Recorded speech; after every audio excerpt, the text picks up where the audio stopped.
अस्सलाम वालेकुम, मैं हूं इमरान आजम और आप देख रहे हैं मेरा यूट्यूब चैनल इमरान आजम व्यूज।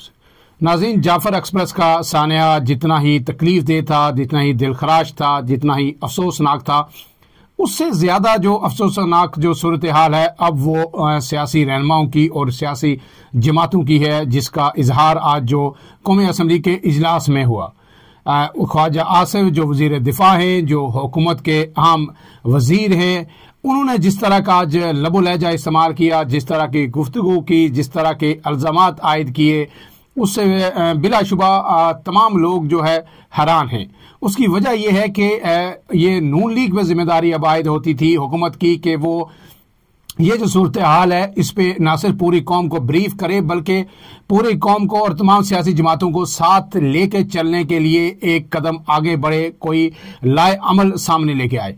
लेकिन आज उस जाने जो साने जाफर एक्सप्रेस था, उसको यकसर यानी एक साइड पे रख के तमाम मलबा जो है आज पीटीआई पे गिराने की कोशिश की गई है कि पीटीआई ने इस पे सोशल मीडिया के जरिए ट्वीट्स किए और पाक फौज को, सिक्योरिटी अदारों को जो है निशाना बनाया। और ऐसा लग रहा था आज के गोया नून लीग और हुकूमत जो है सारा जो जिम्मेदार जो इस सारी सूरत हाल का है वो पीटीआई को करार देने की कोशिश में है कि जो कुछ जो बलूचिस्तान में हो रहा है या केपीके में हो रहा है ये सब पीटीआई करा रही है या पीटीआई की वजह से हो रहा है। अपनी जो खामियां हैं, कुताहियां हैं, उस पर नजर डालने के बजाय आज ख्वाजा आसिफ ने अपोजिशन पे बिलखुसूस पीटीआई पे ताबड़तोड़ हमले किए। असद कैसर ने इस पर जो है जवाब भी दिया, भरपूर जवाब दिया। सलमान अकरम राजा ने भी गुफ्तगू की और उन्होंने भी जो है इस पे अपना मौक़िफ़ पेश किया कि पीटीआई पे जो इल्ज़ामात आयद किए जा रहे हैं वो किस हद तक उसमें सच्चाई है। बिलावल भुट्टो ने भी खिताब किया, लेकिन वो बहुत ही जो है मुदल्लल खिताब था, हर तरफ से उसकी तारीफ हो रही है और ये कहा जा रहा है कि बिलावल ने एक जो लीडर वाली अप्रोच है वो अपनाई है और किसी पे इल्ज़ामात आयद करने के बजाय इस वक्त उन्होंने जो वक्त की ज़रूरत थी वही बात की। बिलावल भुट्टो ने कहा कि तमाम जो सियासी कुव्वतें हैं वो मिल बैठें और एक मतलब फिर जो है असर नो नेशनल एक्शन प्लान तरतीब दिया जाए। बिलावल ने तमाम सियासी जमातों को दावत दी और उन्होंने कहा कि तनहा कोई भी इस दहशतगर्दी का मुकाबला नहीं कर सकता जो कुछ बलूचिस्तान में हो रहा है, जो कुछ केपीके में हो रहा है।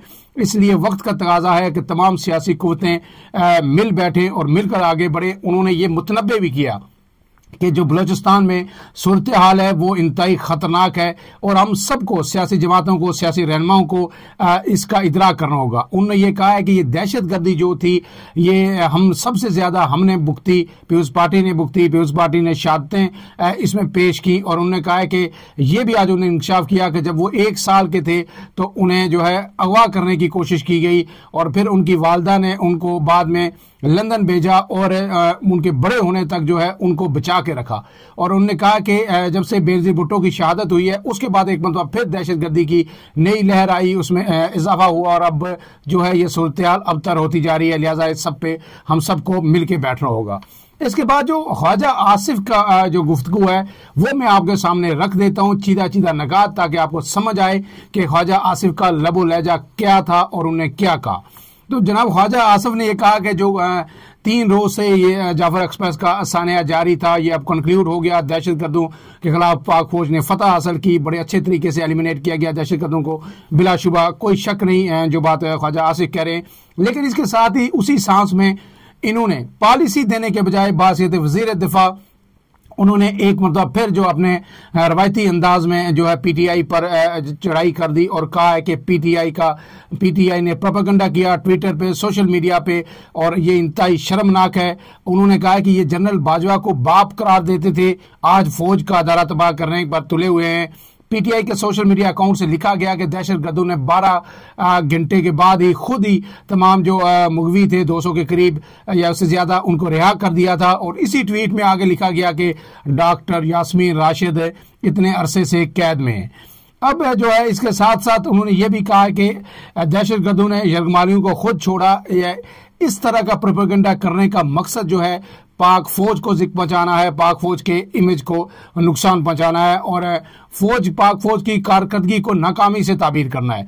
ख्वाजा आसिफ ने यह इल्जाम भी आयद किया कि ये प्रोपेगेंडा जो पीटीआई की जानिब से किया गया, ये बैरून मुल्क जो पीटीआई के लोग बैठे हुए हैं उन्होंने किया। इस पर पीटीआई के रहनुमाओं ने कहा कि आप उनका नाम लें, तो उन्होंने कहा कि मैं ये इतने अहम लोग नहीं है कि मैं इनका नाम ले सकूं।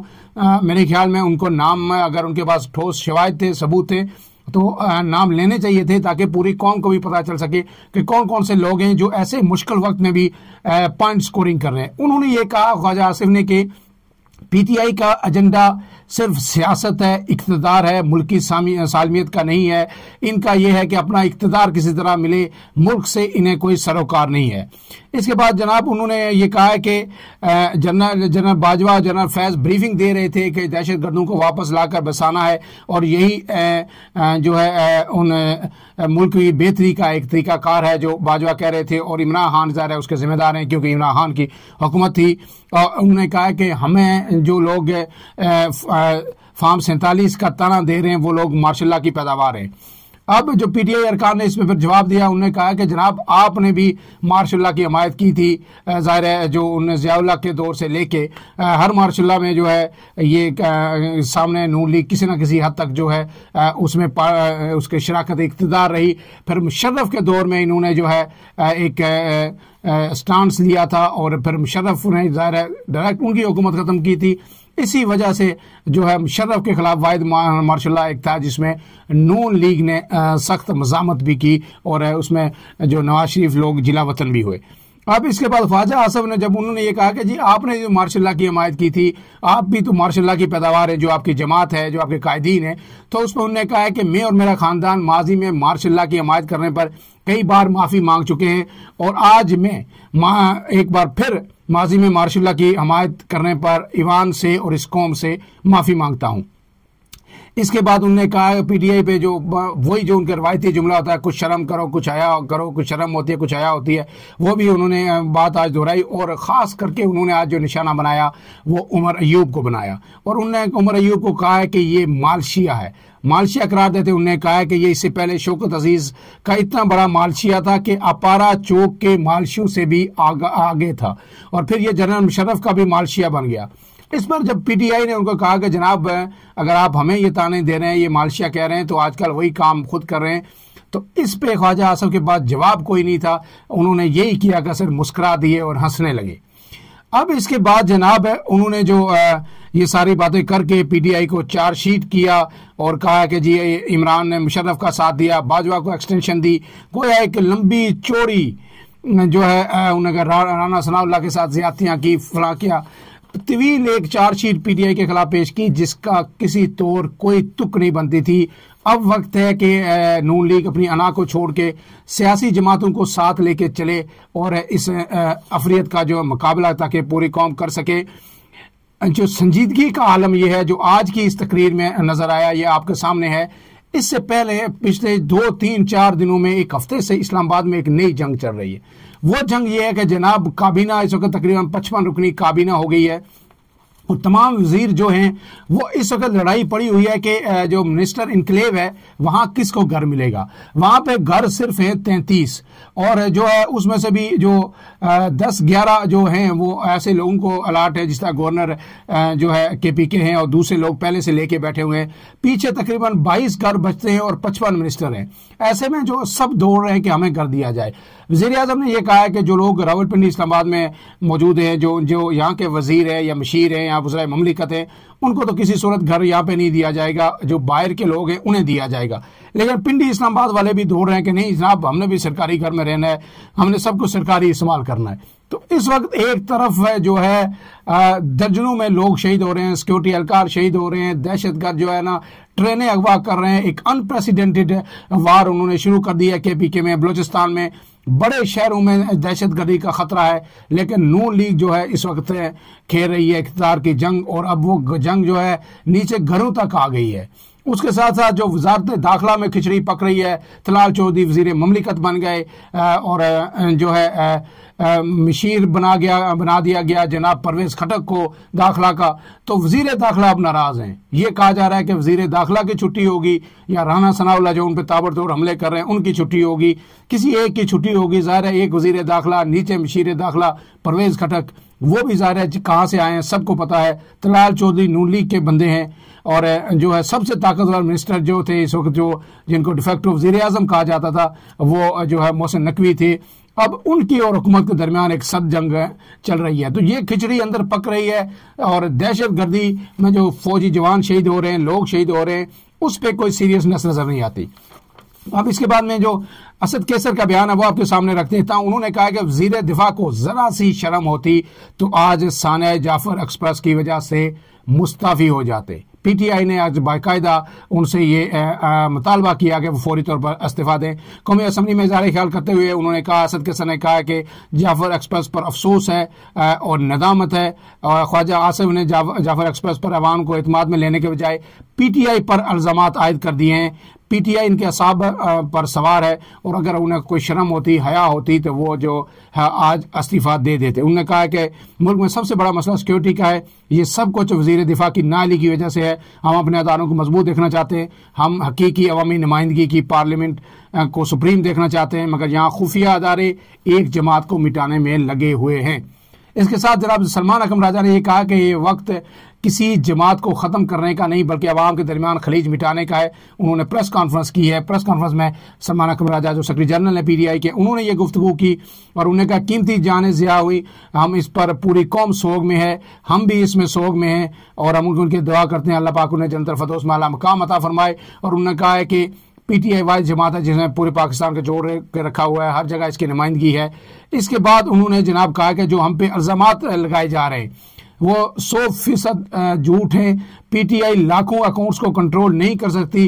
कुछ लोगों को, आम तरीन बात कर रहे हैं जनाब सलमान अकरम राजा के, कुछ लोगों को पीटीआई का लिबादा बनाकर उनके से ट्वीट्स करवाई जाती हैं।